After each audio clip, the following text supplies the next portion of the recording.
Delhi daily में आपका स्वागत है। किसी ने सोचा नहीं था कि राजधानी दिल्ली का इतना बुरा हाल हो सकता है। अफसर सरकार को आंखें दिखा रहे हैं, सरकार उपराज्यपाल से भिड़ी बैठी है, महिला आयोग खाली है, एसीबी में बदहाली है। सरकार अफसरों की इस लड़ाई में बदमाश बेखौफ अपना काम कर रहे हैं। केजरीवाल सरकार और उपराज्यपाल के बीच ताजा लड़ाई महिला आयोग को लेकर है और इस लड़ाई में आज एक ट्विस्ट तब आ गया जब केजरीवाल ने उपराज्यपाल को एक चिट्ठी लिखी और कहा कि वो हार गए, महिला आयोग का काम शुरू करवा दीजिए।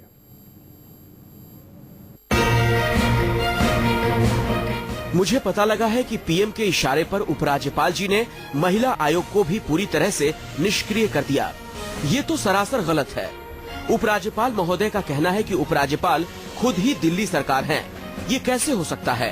एक व्यक्ति अपने आप को सरकार कैसे कह सकता है? फिर तो दिल्ली में तानाशाही हो जाएगी। इससे हास्यास्पद बात नहीं हो सकती। उपराज्यपाल महोदय ये सब कुछ खुद नहीं कर रहे, उनसे ये करवाया जा रहा है। वो ये सब पीएम के इशारे पर कर रहे हैं। हमारे लिए ये कतई अहम की लड़ाई नहीं है। उपराज्यपाल महोदय, प्रधानमंत्री जी जीते, हम सब हार गए। अब आपसे हाथ जोड़कर विनती है कि महिला आयोग की फाइल पर साइन करके महिला आयोग चालू करा दीजिए। मैं फाइल आपके पास भेज रहा हूं। तो ये चिट्ठी अरविंद केजरीवाल ने लिखी। केजरीवाल ने यह लेटर उपराज्यपाल को तब लिखा जब उनके एक आदेश से महिला आयोग का काम ठप हो गया। केजरीवाल का यह आरोप है कि यह सब केंद्र सरकार के इशारे पर हो रहा है। आपको बता दें कि यह मामला ज्यादा तब बढ़ गया जब महिला आयोग के दफ्तर से केजरीवाल सरकार की ओर से नियुक्त स्वाति मालीवाल, जो कि नवीन जयहिंद की पत्नी हैं, उनकी नेम प्लेट को महिला आयोग से हटा दिया गया, कमरे में ताला लगा दिया गया। दिल्ली में आखिर कौन है सरकार? दिल्ली में आखिर किसकी चलेगी? किसका हुक्म मानेगी दिल्ली? केजरीवाल का या उपराज्यपाल का? केजरीवाल जिद पर अड़े हैं या उपराज्यपाल केजरीवाल के काम में अड़ंगा डाल रहे हैं?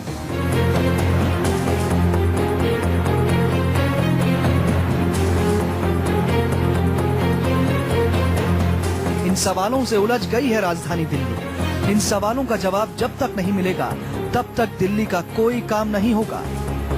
रोज रोज एक नया ड्रामा हो रहा है। अफसर नेताओं से लड़ रहे हैं, पुलिस वाले सरकार से, लेकिन नुकसान हो रहा है दिल्ली की जनता का। दिल्ली में एक नई जंग छिड़ी है महिला आयोग की मुखिया को लेकर।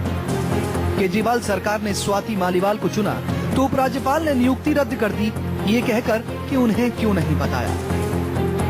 फंस गई स्वाति मालीवाल, जिनके दफ्तर में ताला लगा दिया गया, उनकी नेम प्लेट हटा दी गई। अब वो कहां जाएं, कहां से अपना काम करें, उन्हें ये तक नहीं समझ आ रहा कि वो अध्यक्ष हैं भी कि नहीं। दिल्ली महिला आयोग के दफ्तर के अंदर हूं और ये रूम है स्वाति मालीवाल का, C213। यहाँ पर एक प्लेट लगी हुई थी, स्वाति मालीवाल दिल्ली महिला आयोग के अध्यक्ष।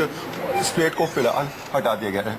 रूम के अंदर एंट्री करते हैं। रूम में आपको दिखाऊंगा कि यहाँ पर महिला आयोग के अध्यक्ष का ये रूम है, दिल्ली वुमेन कमीशन का, और सीधे तौर पे दिल्ली कमीशन फॉर वुमेन, ये एक नेम प्लेट होती है जिसमें जो भी अध्यक्ष होता है उसका नाम इस चार्ट के अंदर चढ़ा दिया जाता है।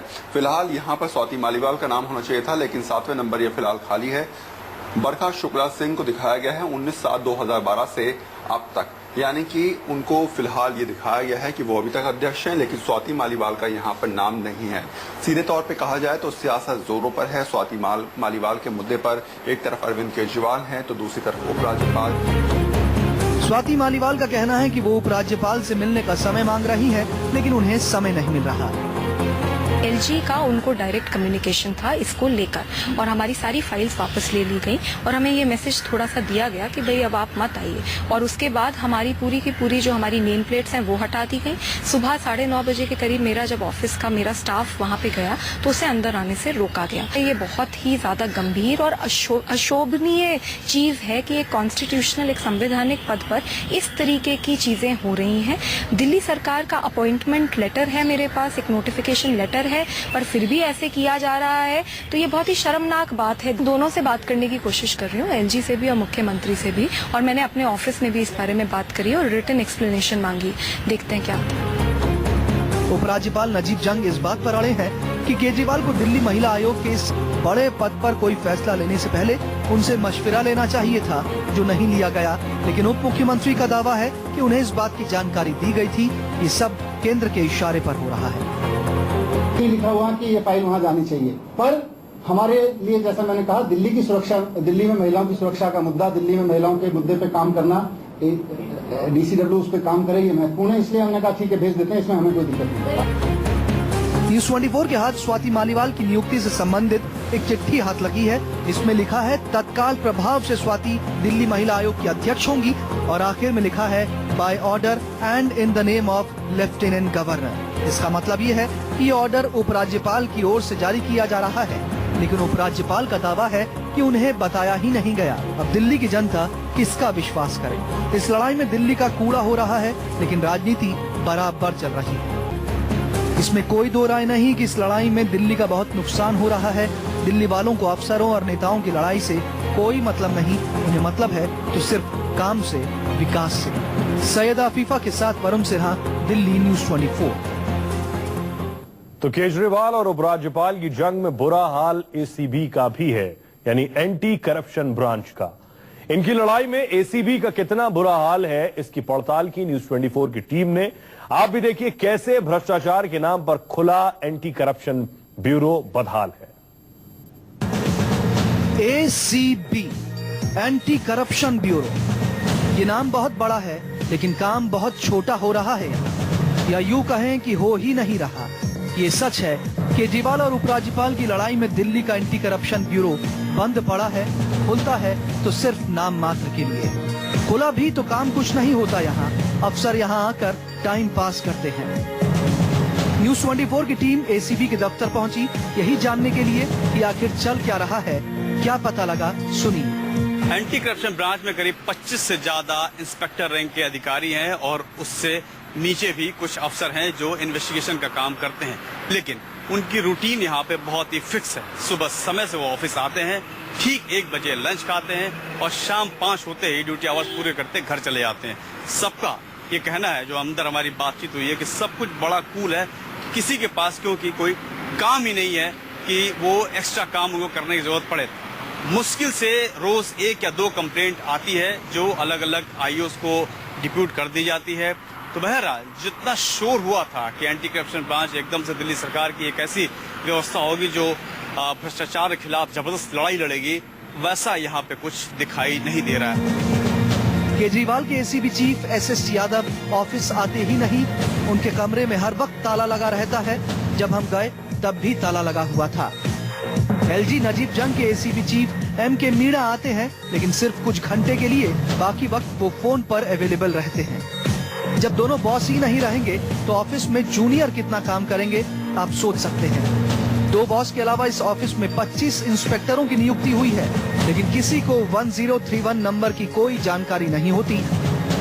1031 का हाल क्या है, ये जब हम यहाँ पता लगाने पहुंचे तो 1031 की कॉल किसके पास आती है और कहाँ जाती है, ये जानकारी एंटी करप्शन ब्रांच में किसी के पास नहीं है। इस पूरे ब्रांच में, दोनों ही यूनिट में, जब हमने पता लगाने की कोशिश की तो किसी भी इन्वेस्टिगेशन ऑफिसर के पास ये जानकारी नहीं है कि 1031 की कंप्लेंट उसके पास आई है।